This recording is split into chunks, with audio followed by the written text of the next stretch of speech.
Hello and welcome to the 4th edition of the Bad Poker Podcast. I'm Chris Bean and alongside Don Clemenson. Hello! And our special guest this week is from the land of sweet Georgia, USA, Chris Land. How are you doing, Chris? I'm excellent, man. Thank you. Chris, you're with poker.org nowadays, but you got your first foot in the door with poker news when this in the 2023, along with me, myself, Don, and 3 or 4 of the lads. We shared the same house. How's your poker experience been since then?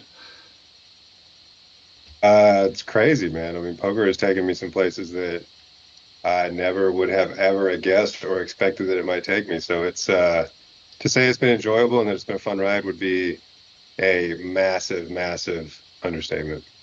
Cool. And you're with poker.org at the moment, and you've been creating some fantastic videos for the last couple of years. A couple of my favourites is one working with Norman Chad and also working with Tim Duckworth. How have these videos come together, and like what's been your favourite? Well, the Norman Chad one, that was a WSOP's content team video.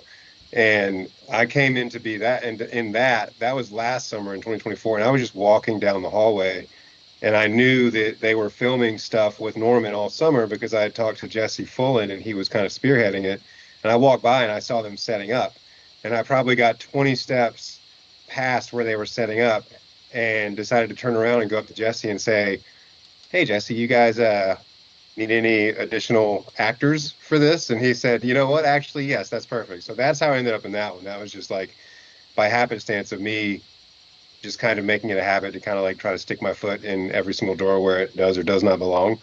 And some of them work out. The Tim Duckworth one, I mean, it's kind of funny. Like Tim, you know, he kind of runs the show when it comes to like Poker Go live events and content. So when it comes to the World Series, Poker Go, they, at least up until now, their contract, I think, was expired after this year. I don't know if it'll get renewed, but he ran the show when it came to the World Series and the streams and all the stuff and cameras and all that stuff.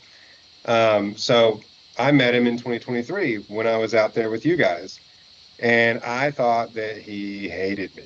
Just could have swore that he had something against me. But then in 2024, when I showed up, he, like, after having only spoken like 2 words to me all summer, the summer before, he like beelined it across the room and was like, "Lefty," and in his boisterous Australian accent gave me a hug, and I was like, "Tim?" So we kind of became friends after that. And then sometime around the end of last summer, or like in between last summer and this past summer, I just had this really funny idea where I wanted to like dress like him, because he's got a very particular and unique style about him. I like to call him the Drip King of the World Series of Poker. And I just had an idea. I mean, literally this idea lived in my head for close to a year before we ever got to film it. And this summer I made it a point to, when the series was kind of winding down, the World Series of Poker final table main event was going on, I let him know what my idea was. And he was like, "Yeah, I'll bring in an outfit for you, and you just kind of direct me as we go." And it became a really good collaborative effort. Some of the ideas were his, that he fed off of the ideas that were mine. And then I had a guy over at org. I just described to him how I wanted to edit together, because he was going to edit it, and it just came out better than I could have ever hoped or dreamed. That's probably my favorite piece of content I've ever actually been a part of making. Yeah, so you've also been doing some live reporting for poker.org, and I understand you were witness to one of the craziest scenes of last year. Yeah. I forget if it was in December or February, but it was right there in one of those two stops at the Cherokee. It was like the table flip heard round the world. I mean, the video when so Matt Savage was not supposed to share that video. He wasn't supposed to have that video, but he got a hold of it and didn't realize that he wasn't supposed to have it and shared it. And within like a couple hours, it was like 1.5 million views. And in that video, I mean, I'm like 2 feet behind where it's being filmed and just watching it happen. It was. I've never seen anything like it. I probably never will again. It was wild. So, like, how did that come about then? Like, was it a bad beat, or was it just a nutter? Or No, yeah, I mean, it's just a guy, man. He wasn't even in the event. He apparently had just like meandered into the tournament room, and with 64 players left in the biggest main event that the circuit offers every single year, waited till the final 64 players were going on break and just started just like hulking tables over onto their side. I mean, it really was crazy. They they were going on break, and like I had been walking through the tables at this event. I was live reporting. I don't live report often anymore, but I was behind the keyboard on this one. I wasn't doing video, so it was up to me to do live updates and hand histories and chip counts and all of the accoutrements that poker offers, like we were doing in 2023, right? Mhm. And so they were going on break, and I was just kind of going through my flow, getting some chip counts to have for a break post. And right as the clock ticked to 0, I left the tournament area and got about 10 seats towards my little media table, which was right outside where the tournaments were. I mean, 15 feet. And before I could even get into my chair, I hear a commotion going on behind me. I hear one of the tournament directors, Miss Jessica, screaming in her sweet as a Southern Belle accent, "Stop him, stop him, stop him." I turn around and the first table is just, I mean, like just like a tree falling over. And I thought somebody was having like a heart attack or a seizure or something. And they had like braced on the table, and somehow the table was just going with them. That's what I thought when I first saw the video. That's what I thought. I thought someone was having a medical emergency. Yeah, I mean, that was like my. And then as it went on, you realised that's not what's happening. Yeah, that was my snap reaction, because you're obviously not going to think some guys just decided to dome tables over. You know what I mean? But I mean, just a few seconds after that first one crashed to the ground, the table directly to the left of that table started lifting up off the ground, almost like a scene from a movie. Like it was just levitating off the ground and being thrown by someone with like metaphysical powers with their mind. You know what I mean? And as that table flipped, this dude just appeared from underneath it, and he had been crawling under the tables and basically bracing them under his back, and more or less just standing up with them on his back to knock them over. And then he crawled under one more table and got it knocked over too before. I mean, by that point, right as he got the third table onto the ground, which in the really famous table flip in the video is the third and final table. And you see tournament staff kind of getting to him and rushing towards him at that time. But in that video, from the right side of the screen, a dude rushes in and just like NFL tackles this dude to the floor. And he was a player. He was at one of the affected tables. So he was. What, the guy that tackled him? Yeah, the guy that actually rushes in and just like spears him from the side and actually gets him to the ground was a player in the tournament from one of the tables that had been flipped up. So yeah, it was a melee. So the guy, sorry to interrupt. The guy that was doing it, you said he wasn't, because I thought he was playing in the tournament, but he wasn't. But he had been on site playing, right?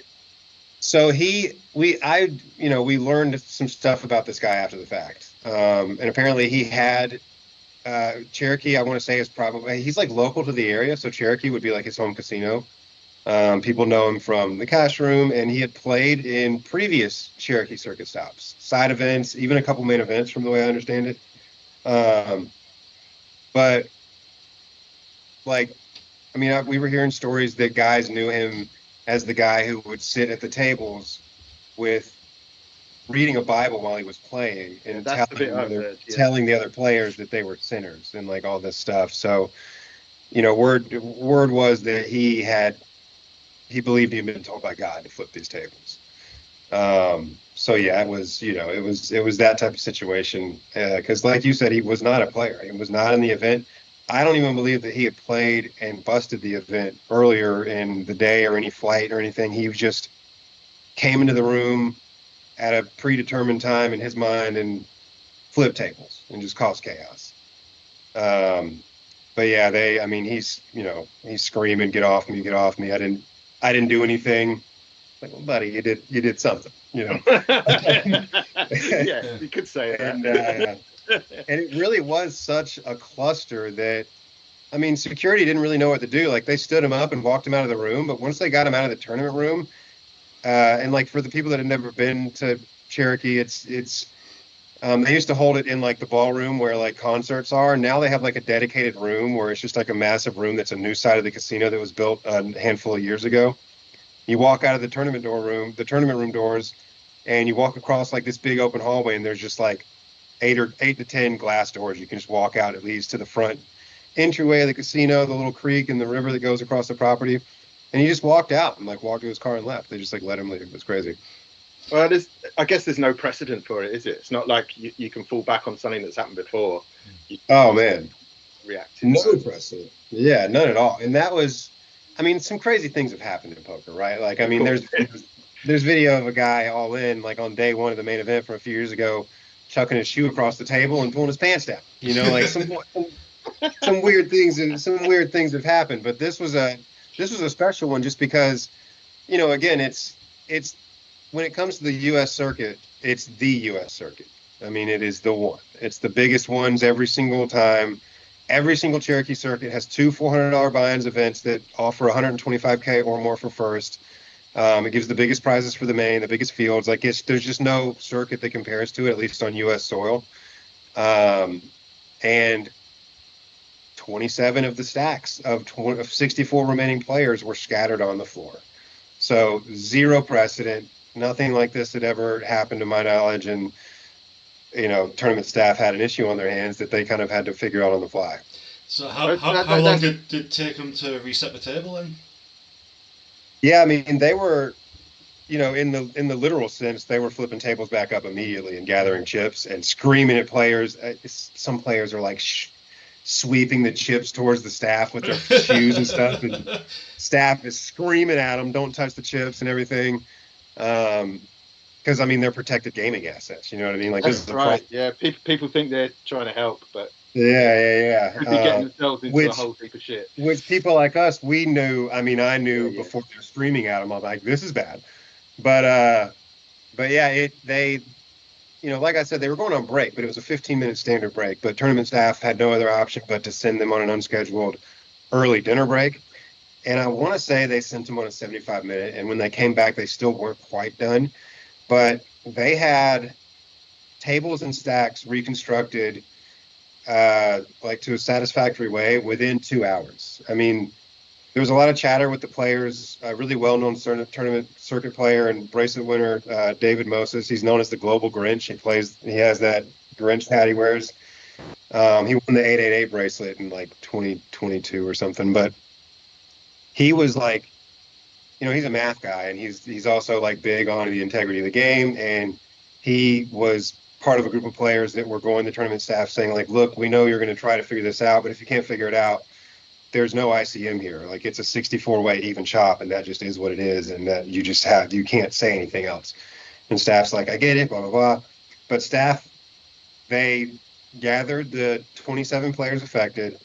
They got estimates of all the stacks, and thankfully a lot of players, when they're going on break, myself included, you count your stack down before you leave, because you guys know, as live reporters, I've in person seen people return from break and their stacks are just gone. You know, it's rare, but accidents happen. There's new dealers. Sometimes there's new floor staff. Just weird stuff happens. So most of the players knew what their stack should be, and they all knew what they should be by some marginally close number. So staff used the 2-hour window that they gave themselves basically to kind of cross-reference what every player in the tournament told them with what they could see from all the camera angles they had. And, you know, right at about 2 hours, they gathered all the players and was like, look, this is what we did. This is what it is. We feel good about these stacks. Count them down. Come back and talk to us. And there was one player who said they were short by 100K. And I think it was 4 blinds at the time. I think they were at the 25K big blind level, which, depending on your stack, is not that big a deal. But I think he had like 14 bigs. So it's representative of a decent percentage of his stack. So he wasn't happy. But, they told him, like, look, we have multiple angles of your stack, and this is what we see. And this is what we have to go on. And we feel good enough about our having restored game integrity outside of your, what you're saying, to say that we feel comfortable with this tournament going on. And every other player in the tournament agreed. So I guess at that point, you don't want to be that guy that makes everyone have a 64-way chop or whatever it is. Yeah, exactly. So he wasn't stoked about it, but he took a seat and he played. I want to say he busted pretty quick too, which kind of sucked. But yeah, I was incredibly impressed with tournament staff. I honestly could not believe what they had pulled off.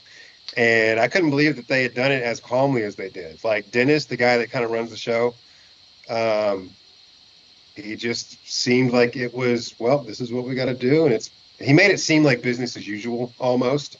And I mean, it was a sight to behold for sure. I think that the thing is, like we're saying, there's no precedent for it. But those floor staff, they might not have seen that exact scenario, but they've seen some pretty weird shit. So they're usually pretty cool and calm. They tend to be the calmest people in the place. Yeah, I mean, that's the funny thing about poker, right? Is like if you spend, and most of these tournament staff, the floors and whatnot, they started out as dealers and they're moving their way up the ranks. So they've seen some shit. They've been in the industry for a while. And there's a lot of like very specific personality types in poker, There's a lot of us are on the spectrum somewhere, you know what I mean? So it's like they've seen some things, but this probably tops the mark for most of them as well, I would have to say. But speaking of explosive action, the FBI launched an investigation and arrested over 30 people this week for rigged sports betting and rigged poker games. How big of a splash has it made the news on your side of the pond, Chris? Well, like it was actually crazy because that kind of broke on the day after another really big story in the industry broke, and I just remember like our editorial team was just like, no shortage of news today. You know what I mean? Yeah. But yeah, I mean it's I haven't been on a casino floor in a good couple months. I leave for a trip in a few days here actually, so I've not heard any in-person chatter. But, our company Slack and poker Twitter has been, I mean, it's one of the top topics that people are talking about. I was getting sent this in the morning when it kicked off by friends of mine that have never played a hand of poker in their life. And that's this side of the pond. And I was getting sent that, it was on the BBC. It was everywhere. So it must have been kicking off where you are. Yeah. The funny thing is, like the FBI indictments came down the day that the NBA season kicked off. So that felt a little bit intentional. Timing. Which is kind of funny. But yeah, I mean, my whole thing about it is like, I just wonder what the mob or these game runners had to have on these people, or how much in debt to the game they had to be. Because to be a 30-year veteran of the NBA who's an active head coach and an active player on one of the NBA rosters, like, what kind of person does it take to have to, in the eyes of us normal folk, have it made, right? Like, you've got millions of dollars, all the money you could ever need, all the influence you could ever need, and to somehow find a way in your brain to do enough mental gymnastics to decide that it's a good idea to get in bed with the mob and cheat poker games for millions of dollars. That is complete and utter insanity. So, like, granted, I mean, there's a lot of there's some names in the whole indictment and situation that have somewhat of a checkered past. I mean, Chauncey Billups has got some stuff in his past that's not so great that he was able to beat charges on. But like, so it's like, maybe some of these folks are just the kind of people that just don't really give a shit. But I have to imagine that there was some leverage here to make some of these people make these kind of decisions. You know what I'm saying? Wouldn't you? You really otherwise, Yeah, I mean, otherwise it doesn't make a ton of sense. I don't know what you earn as an NBA coach, but it's, it must be in the tens of millions a year. It doesn't really make a lot of sense to be cheating home games. Yeah, even the poorest NBA coach has got to be a millionaire. You know what I mean? Like, yeah. And like, not forgetting that he was a player in the NBA for. I mean, he had a long career in the NBA. So, the guy should have all the money in the world. So it's, who knows?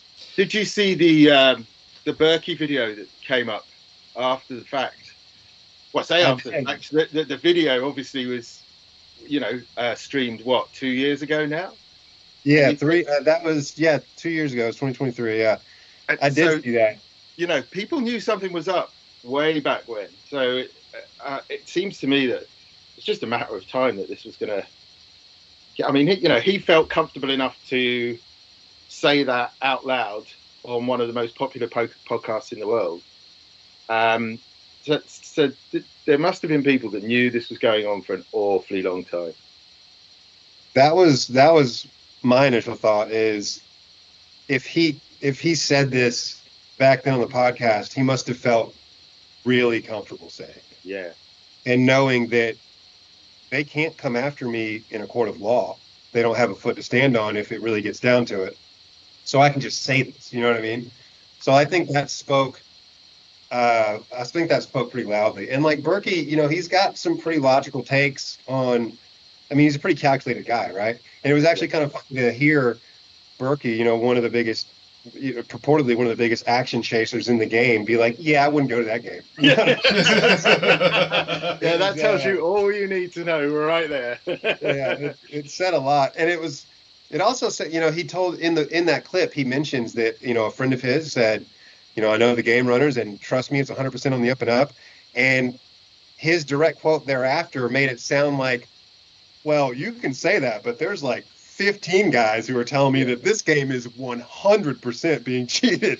Yeah. So it seemed like a widely known secret, if you will. You know what I mean? At least in those high stakes circles of guys that, know what to look for and are kind of involved in those type of games. Yeah. The other thing I thought was interesting was there was an article on Wired 2 weeks ago now about how you can hack the card shuffling machine. Yeah. And I just thought it's very interesting timing that comes out, and then here we are 2 weeks, 10 days later, and that's the method they were using. It feels like there was somebody has been feeding info to someone, from behind the scenes. Because it just seems to me like that's too much of a coincidence that they should run that story just before this cheating scandal breaks. I could be wrong. It could be a complete coincidence, but it feels a bit convenient. It's funny. I wouldn't even be... So I don't know if did you watch the piece that Wired did on YouTube? It's like a 23-minute video. Yeah, I think I skimmed it a bit because I think it was a bit pressed for time. But yeah, I did watch it. Yeah. Yeah. So they mention in that video, like the guy that went on to hack the machine and prove that it can be done and show how it's done. He said that the whole reason that he did it was in response to a story that had broken a year and a half or whatever prior, where they said, these machines can be hacked in a private game setting. And then the company came out and said, we understand that this has happened. We've updated all software and patched that hole, and this machine simply cannot be hacked. And I think his words in that little 23-minute documentary, or whatever you want to call it, was, when a hacker hears from a company that something can be hacked, that's our invitation. You know what I mean? Yeah. So it may very well have been in response to some of the rumblings from this very ring of games. Like, you really don't know. I'm not certain, but it would not surprise me. And other big news this week, which I think you were alluding to earlier, Chris, was Ren Lin, otherwise known as Lady Gaga, got disqualified from WSOP Circuit Cyprus for providing real-time assistance to his friend who was playing in a big tournament online. Do you think the disqualification was justified, Chris? And do you think there'll be any further ramifications for Ren? I've seen a lot of takes on this. I've seen a lot of takes that surprise me, if I'm being honest with you. And here's the thing, right? I've covered Ren a lot at this point. I've made a lot of content with Ren as the front and center main character. He's great for content. Some of the best performing videos I've ever produced have been of Ren simply being Ren at the table. He's also an incredibly nice guy. I've had some interactions with him, and he just genuinely seems like an awesome, nice guy. But it's a big but. But I cannot lie.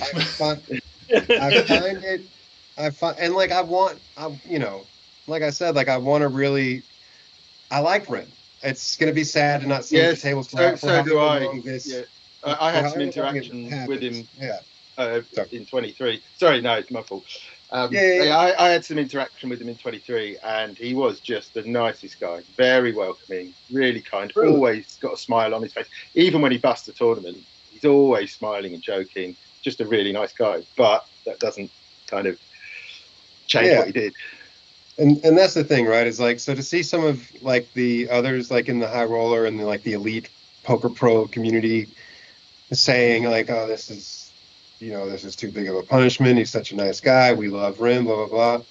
I love Ren too. He's amazing for the game. There might not be a better ambassador outside of outside of the borders of America for like the rest of the world. Because I mean, here you might just say, Daniel or whatnot, but he supposedly, I mean, Buzzcut was really, this Buzzcut kid was very forthcoming with information. He was very detailed and seemingly very honest about how everything went down.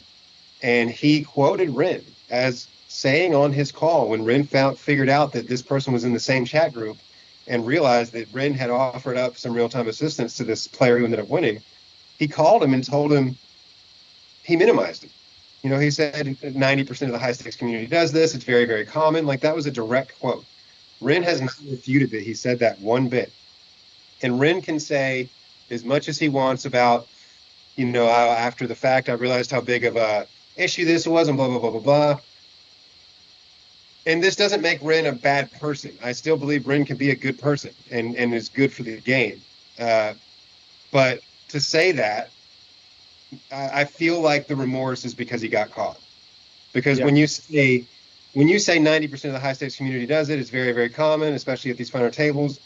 To me, you've done it before.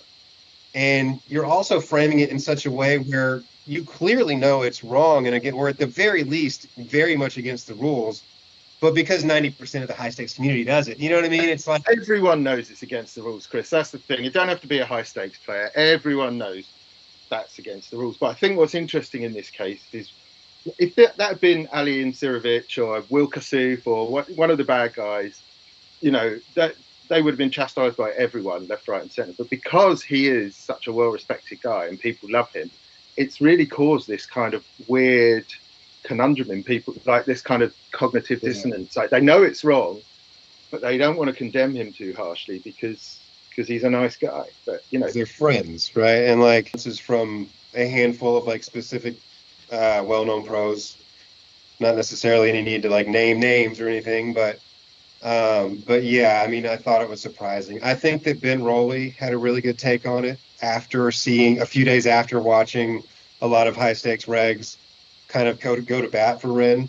He was just like, what are we talking about, guys? Like, really? Like, we're just done protecting the sanctity and the purity of the game because we're his buddy. Like, this doesn't really work like that, So do I think it was justified? Yeah, I mean, I do. They acted quickly, which I appreciate. Well, this is the other thing, is that GG aren't known for doing that. They've had a lot. I mean, it's only last week they were offering an olive branch to these, previous cheaters. Yeah, and they good timing for Ren. Yeah, exactly. But they seem to have turned on a sixpence with that idea now, and they've come down really hard on it, which I think is another reason why people have some sympathy for him, because GG have not been the best in the. I think it's a good sign if GG carry on doing this. But they've not shown much evidence in the past that they're going to come down hard on cheaters. I hope this signals a change. Really, the only examples you have of like a response like this are to like the big time like multi-accounting stuff, like Ali. You know what I mean? Like, but yeah, I will say this though. and I put a tweet out about this because I genuinely think it's interesting how GG made this big announcement, and Real OA, the player that won and sought out real-time assistance, is permanently banned. But Ren, who offered the real-time assistance after being asked, and happens to be one of their ambassadors, right? He's how did they say it? I don't even remember how they worded it, but basically he's just for now, like he's banned, but it's not permanently, and it's different. Like it's leaving the door open. I think they're giving him an out to, kind of let the fire die down a little bit, and then in a year's time, he can submit his paperwork to that olive branch program and get back in. Yeah. So what do you think would be an appropriate punishment for Ren? I don't know. I mean, so I really, really try to be the kind of person that doesn't view life in black and whites. I mean, there's so much gray area in the world, and I genuinely do believe that, having GTO Wizard and running Sims up in a tournament where you're multi-accounting and have 8 seats is a far bigger violation than what Ren has done. I will say that. Agreed. But, I think that it has to, everything is situational. I think that in a situation like this, it has to be taken into account that Ren 100% knew this was wrong, gave his friend an unfair advantage, violated massively the terms of service of every gaming site on planet Earth, and that he still, knowing all that, made a conscious decision to do it out of the goodness of his heart because he was excited for a friend. Right. You know what I mean? Like, if I derail a train and kill 30 people because I was excited for my friend, it's just like that's not an excuse. That's not an excuse for anything. So I think that whatever ends up happening in the long term, the fact that he willfully and consciously violated those rules by choice needs to be taken into account. However they end up coming down to it in 12 months, 18 months, whatever. Sorry, carry on. I was just going to say, I think for now, with where it stands at the moment, making it known, public statement, pulling the money, and barring him from an event where he's actively on a feature table in day 2, I think that's probably good. What I was going to say is I've seen quite a lot of talk in the last few months, particularly about the need for like a players' council or some kind of governing body that deals with these issues when they crop up. What are your thoughts on that? Jury of your peers, right? I think I think that's a really good idea. I think that the council would have to be chosen very carefully. Off the top of my head, guys like Jason Kuhn and Phil Galfond come to mind, people that just have spotless records in terms of, who they are as not only a player at the table and an ambassador for the game, but, I've never heard a negative word said about them as people either. You know what I mean? They seem to be genuinely good people. They've both responded honestly to things like this in the past, with what seemed like logical and just honest, genuine opinions and responses. So, you have to be really careful in building that council. Of course. But I think it's a good idea. I mean, every other sport, let the argument whether poker's a sport or not can be cast aside for now. But if you accept that it's some kind of sport, every other sport in the world has those councils that deal with the punishing of kind of people that transgress the rules and stuff. And I don't really see there's any reason for poker not to have one. Yeah, especially in a game that offers so much opportunity to people who do want to try to find a way to. It's almost more needed in a game like ours than a game like say baseball or something. Right. I mean, baseball, you have point shaving and stuff, but and corking your bat, and those are pretty black and white offenses. You know what I mean? In poker, there's a lot of nuanced things here and there, and if a husband and a wife make a final table and they soft play each other a little bit, do they need lifetime? What would you be talking about? So it's I think because of the nuance that poker carries and stuff like in that respect, I think it's more needed here than anywhere. For me, the people that make those decisions on punishments or whatever consequences are, need to be an independent body, and we don't have that. And then you get these weird situations where the people that employ him as their own ambassador making decisions on whether he gets banned or not, or how long he gets banned for, and that just has to be wrong, right? Yeah, you've got a conflict of interest there, and that 100%. Time and time again in poker. Indefinite suspension. That's how they worded it. A permanent ban versus an indefinite suspension. But yeah, 100%. Like if it's your employee and he's and not just an ambassador for their company, a massive ambassador for their company. Yes. Yeah.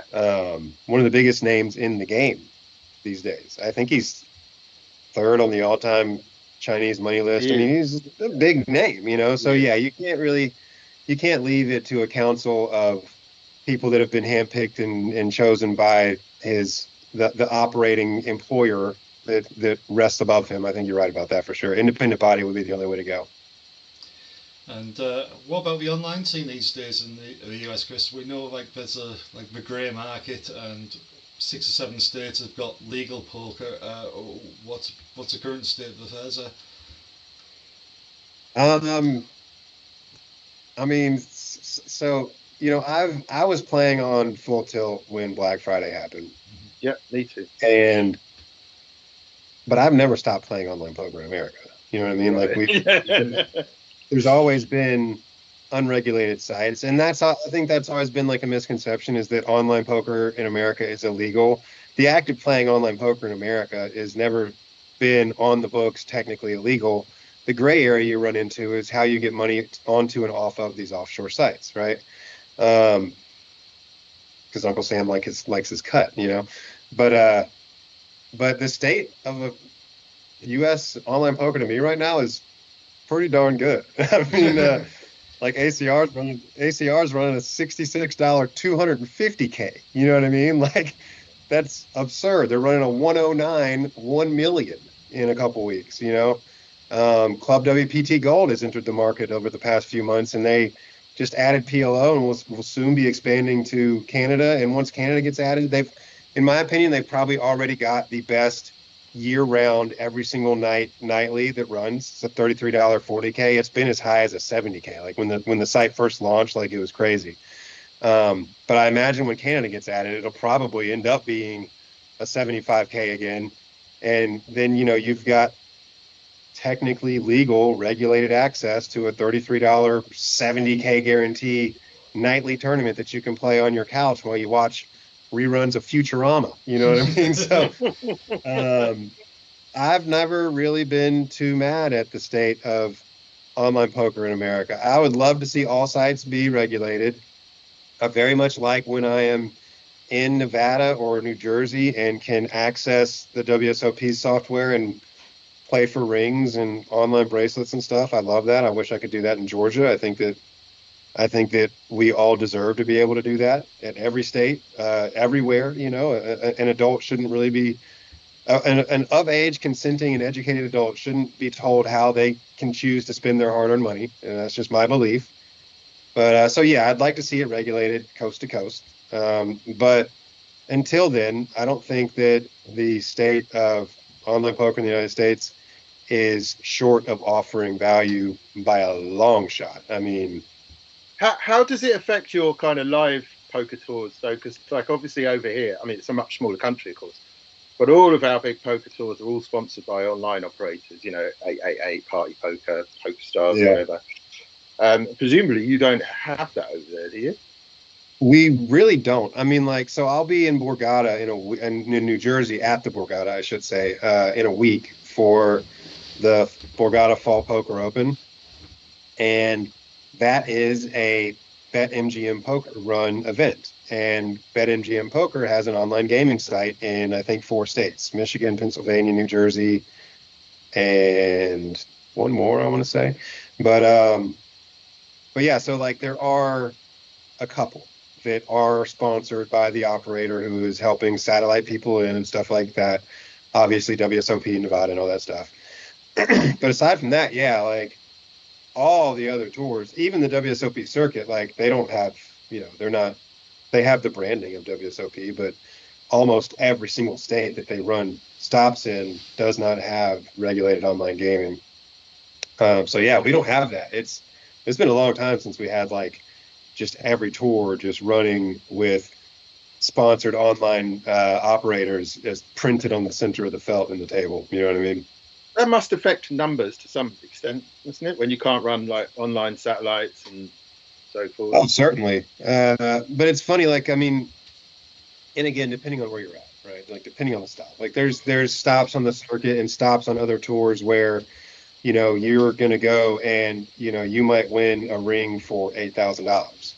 And then there's other stops where you'll win the same exact ring for $80,000. So it's a lot of time it slightly depends on where you're at, but for the most part, by and large, you know, the poker community in America is just very healthy. I mean, it's a very Texas Hold'em, you know, it's a very American game. It's, I mean, hell, we were putting packs of playing cards into the GI kits in like World War I and II, you know, it's kind of woven into the fabric of what America is, which is why it's actually extra frustrating that we can't just legally and regulated play in every state.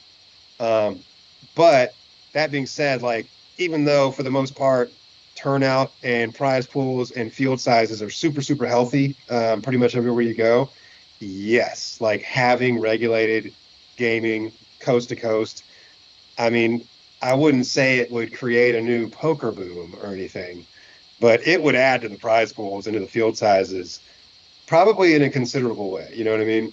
It probably would not be marginal. It'd be a decent percentage uptick in what we'd see in terms of turnout. So fingers crossed. You know. Yeah. But one thing I just wanted to mention, in September you posted an incredible tweet. Like it was I think about a 20 part tweet about the accident you suffered 20 years ago, and I have to say, I see it. I'm not kidding. It brought a tear to my eye reading through like your recollection of that day. I know you don't really like talk about it much, but could you just tell us what the response was to that tweet?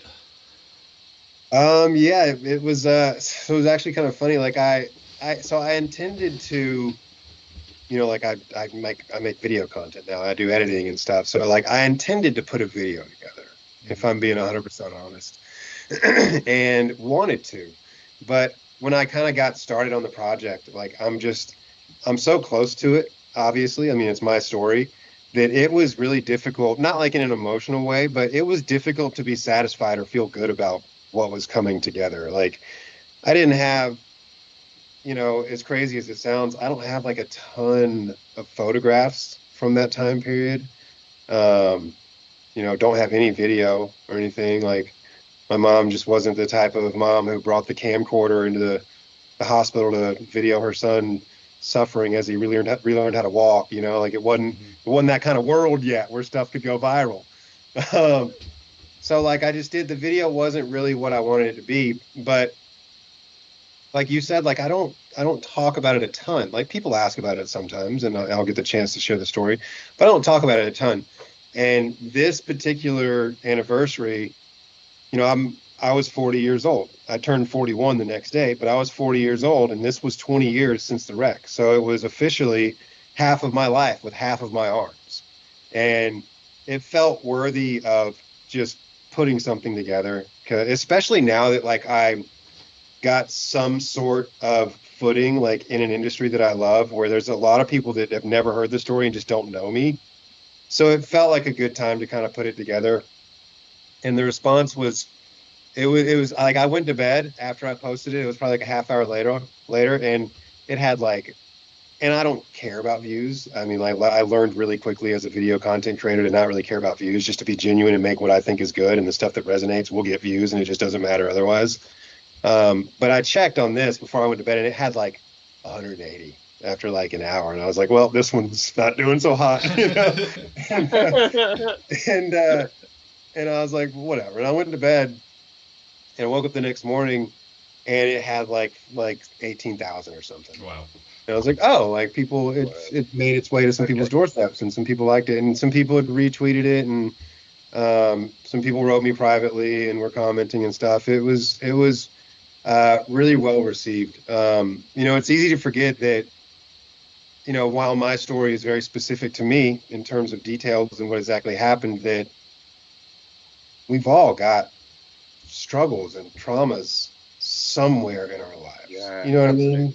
They may not all be the same as, losing a limb, but we've all suffered. We've all drug ourselves through the shit and through the darkness and only found the light again because we refused to stop crawling. You know what I mean? So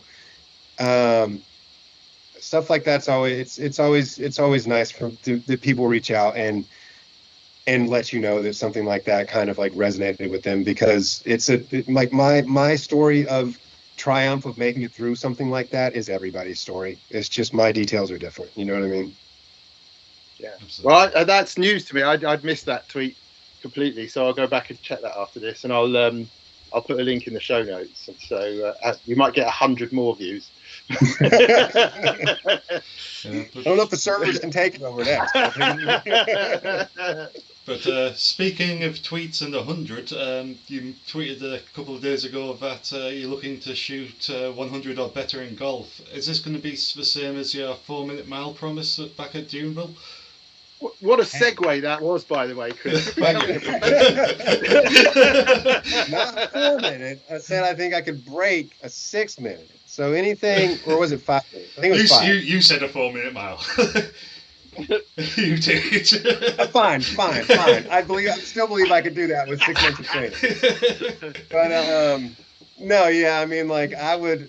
What's funny is, like, I'd love it if somebody had offered me some really nice odds on a bet for it, to be honest, because that would motivate me a little more. But yeah, like before I lost the arm, I played maybe 10 rounds of golf my whole life, and I liked golf as a kid. Like I said, I never played a ton, but I liked golf, and I mean, I think the best I ever shot was like 112. So like I wasn't good at golf, but like I understand the mechanics of my body much differently and just like more than I did at that time in my life. And like, I truly feel like I could go out there, hit some par threes and hit the range for 3 or 4 months and like really have a shot at shooting like a solid 99. You know what I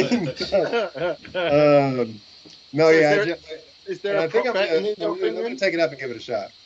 Yeah. Someone offered you any money for that? Is there a prop bet? No, nothing. Oh, they will. They will. Oh, yeah. I'm going to need some odds. Page and Bill Perkins. Page and Bill Perkins. Maybe Dee will bet me again. I don't know. That one didn't work out so hot last year, though. What did you bet him? Last year in May, I mean, like 3 weeks before the World Series, he had made a bet with Rob Kuhn that Rob Kuhn couldn't water fast for 30 days. And they had just started the bet when I was at Turning Stone and Sean was there. And I was like, Sean, like I fast. I've got experience with like long form water fast. Mine are typically like 4 or 5 days. But at the end of like my 4 or 5 days, I always tell my wife, I'm like, I could easily do twice this standing on my head. So like, I had the delusional confidence that only a poker player could have, right? And I was like, Sean, give me the same odds. And the odds were 20-1. I was like, give me the same odds. I'll put my 500 up to your 10K. And if I win, I'll use the 10K to play the main event this summer. And anything I cash for, I'll give 10% to a children's hunger charity to kind of like be in line with the whole idea of being really fucking hungry. And his initial response was, "You're too fucking skinny. You'll never make it. I don't want to kill you." So he said no. And then I forget what happened, but somebody posted something about it on Twitter, and I retweeted it, and I said, "See, Sean, how could you say no now? Like, look, like, come on." And he said, "Fine, $500 to my 10K." And I tweeted back, I said, "I'll be over to your table in just a minute." And I went and literally handed him $500 while he's in a tournament at Turning Stone. And I was like, my wife is going to be pissed at me. And he's like, "I'm pissing off a lot of wives today." And I was like, yeah. And yeah, I made it. At the time, it was like my longest fast. Made it like it was just I hadn't done a full 5-day at that time, so this was like 4.5 days. I've now done a full 5 days. I just did it like 2 or 3 weeks ago. But yeah, I made a mistake, man. I promised myself I would do it right, and I was monitoring my ketones, blood pressure, like insulin. Like I was taking I was allowed to drink black coffee the first 2 hours of the day and take like minerals to make sure I didn't like die, basically. So I could take like potassium and salts and stuff like that. But like on like the 4th day, I just felt bad because I've got 2 young sons and like they're homeschooled. So like when I'm home, like we're doing dude stuff, And I had been sitting on the couch for like 3.5, 4 days to conserve calories because I wasn't taking in any calories and I wanted to have energy. So I was like, finally on the 4th day, I was like, fine, we'll go on like a really light, no big deal kind of hike, just in these little bitty, it's like through a botanical garden that we've done like 15 times. And we get like 10 minutes into it. And I'm like huffing and puffing, like, remember these fucking hills being so steep? By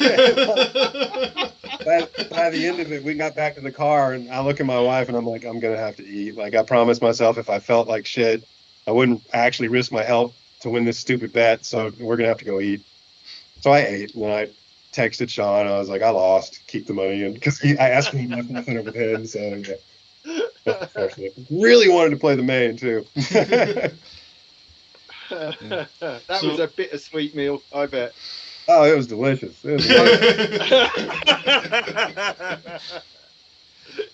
But one thing we always like to ask our guests is, have you had any travel horror stories like in your time within poker? Man, it's funny. Like I'm typically like the kind of fella that, unless it's like insanely bad, I almost just forget it and it doesn't really stand out in my mind. But I mean, I guess like the only thing in terms of like pure travel horror stories is the first summer, our summer, leaving Vegas. They backed us up in the plane onto the tarmac with AC they said it was working. I disagree. And then we sat on the tarmac. It becomes pretty damn clear pretty quickly. Yeah, you know what I mean? And like, so they back us away from the gate. To me, the plane is hot as shit. AC's not working. I mean, maybe it's coming out of those stupid little holes a tiny bit, but not like the other planes I've been on. And it is just stuffy, and I'm sweating. And we sat on the tarmac for almost 4 hours. Oh, Christ. And it's a 4-hour flight. God. It's a 4-hour flight back home. So I'm on the tarmac. We were on the tarmac an equal amount of time that it took to fly home. And, whew, I mean, if I was ready to find the highest bridge with the hardest floor at the base of it and just nosedive. I mean, really, it was awful. It was awful. But other than that, like I run pretty good with traveling. I've had to work adjacent to a couple people that weren't so pleasant. But aside from that, like there's no like, most of the people in the game and in the industry are decent enough people and good humans, and I run pretty good in traveling, and it's just all been pretty good for me. Yeah. Well, just before we go this weekend, we've found a few more names for the Names World Cup, haven't we, Dom? We certainly have, Chris. Yeah. Let me just get them up here. Yeah, well, the thing is, we had steady but somewhat slow progress in the first few weeks. And I think that was largely because, well, I certainly was going through Hendon Mob and trawling results of like competitions and literally going through everyone that cashed, trying to find some kind of interesting name. Well, I just went into Hendon Mob and just searched naughty words, basically. Yeah, at some point during the week, you had the bright idea of just typing random rude words into Hendon Mob and seeing what came up, which proved to be far more fruitful. So we can add to the list today Dim Slagmolen Fatty Cock, Jesus Bastardo, German Ponce, One Boner, Kurt Hofart, Clint Cockburn, and now they get really good, Friedrich Rumpfinger. He's got to be Irish. The next one I love because it's not rude at all. It's just bizarre. And that is Ginger Kitchen Master. and last but by no means least, Hans Pfister. Nice. Now, I should say at this point, these are all genuine names. They are all on the Header Mob. You can go and look them up. But yeah, so now we've extended our list to 22 players. We need 32 before we can play them off in a kind of knockout tournament. So I reckon next week after maybe we'll be ready to go. But yeah, let me just go through those again.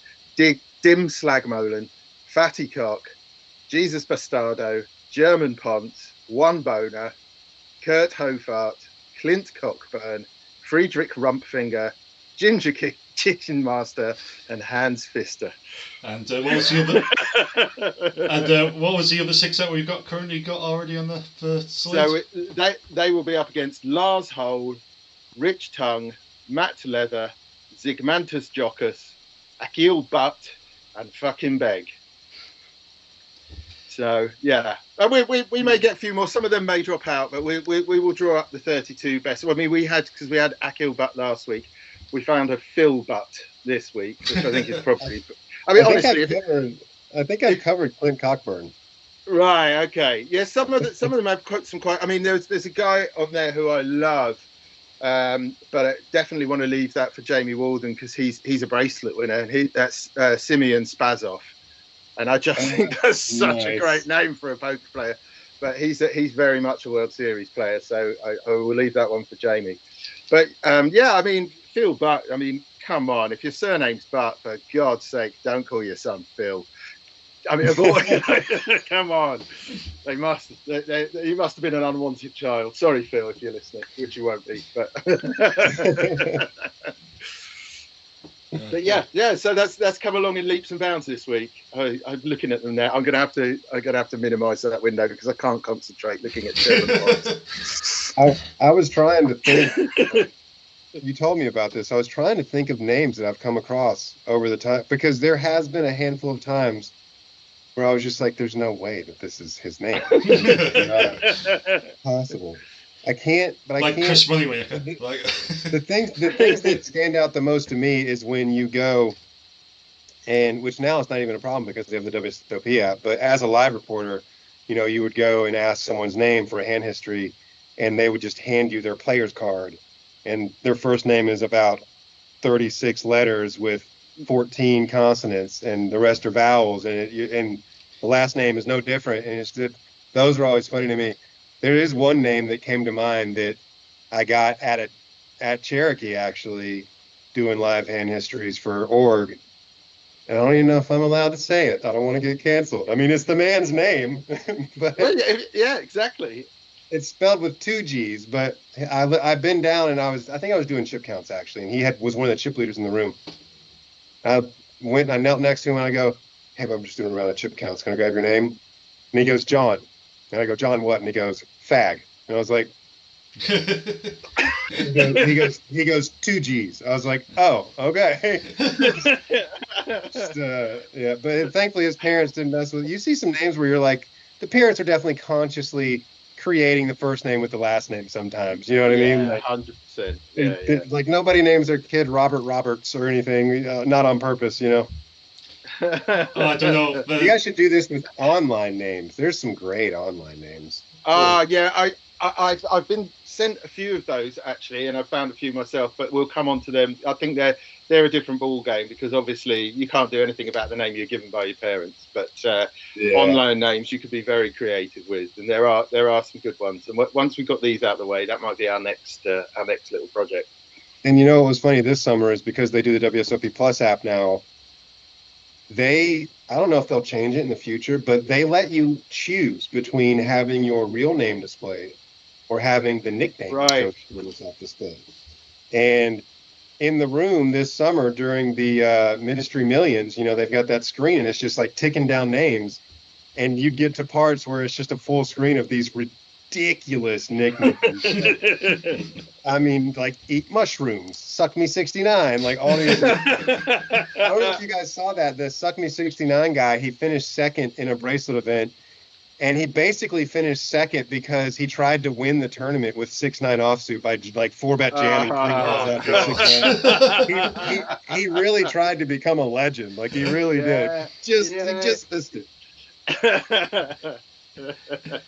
Wow. Well, that's all we have time for this week.